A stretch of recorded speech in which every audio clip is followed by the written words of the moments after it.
William Hill, the home of betting. Okay, flat horse to follow time then. I've been asked to give one up here for you out there on RPTV. So Dave Orton's flat horse to follow.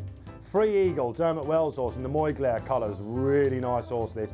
Didn't he look the part on his return at Leopardstown when he thrashed the field? He then went to the Ascot Champions Day in that absolute slogfest. I was there that day, noble mission, and Alcazine punching it out like real prize fighters. Alcazine's come out and won this year, proving that wasn't a graveyard. And I think Free Eagle, I saw him in the preliminaries that day, he looks an absolute $1 million. This is his year, he could be a Group 1 poster boy.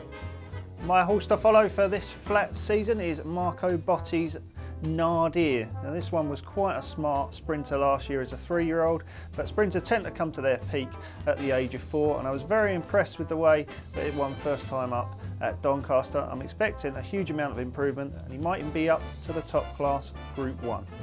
My horse to follow this flat season is Isaac Newton, trained by Aidan O'Brien. He's only had the one run. He was an odds-on favourite to beat Zorak, who we all saw win the trial for Dermot Weld at Leopardstown on Saturday. He's bred to stay 1.5 miles, but Aidan was talking about him being possible for the Guineas. I think he's just the type of horse that's going to come into his own over longer distances this season, and with John F. Kennedy fluffing his lines badly at Leopardstown the other weekend, I could see Sir Isaac Newton turning into the Ballydoyle #1 for the Derby. So that would be my horse to follow for the season, Sir Isaac Newton.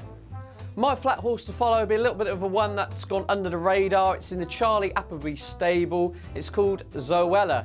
This filly won well on debut at Lingfield a couple of months ago, where she looked a bit outpaced before powering home in the closing stages over 1 mile. She's been given a mark of 80. I think there's going to be plenty more to come from her, so keep an eye on her when she ventures into the handicap ranks. My flat horse to follow for this summer is Giovanni Canaletto, trained by Aidan O'Brien. Brilliant winner of a maiden at Leopardstown on his second start last season. All likelihood he'll go to Chester and hopefully on to the Derby. He's a brother to Ruler of the World, who of course won it a few years ago, and he could emulate him. That's Giovanni Canaletto, big Derby hope for Ballydoyle.